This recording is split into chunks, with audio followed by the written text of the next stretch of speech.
కనకదుర్గమ్మ తల్లి యొక్క మూర్తిలో ఉన్న వైచిత్రి ఏమిటంటే అమ్మ 8 భుజాలతో ఉంటుంది. అష్టాదశ భుజాదేవి అని ఆ అమ్మవారు అష్టభుజాదేవి 8 భుజాలతో ఉంటుంది. 8 భుజాలతో ఉన్నటువంటి అమ్మ ఇలా కూర్చుని త్రిశూలం పట్టుకుని కిందకి పొడుస్తున్నట్టు కనపడుతుంది. అలా ఉంటే సాధారణంగా ఎలా ఉండాలి? కొంచెం క్రౌర్యంతో ఉండాలి.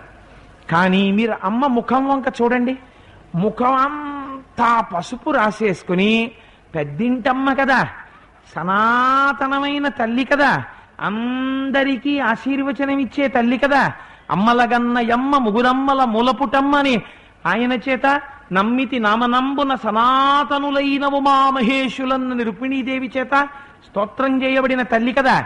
ఇంత పసుపు రాసుకుని, ఇంత పెద్ద గుండ్రం కుంకంబొట్టు పెట్టుకుని, అమ్మవారు ఎర్రటి పెదిములు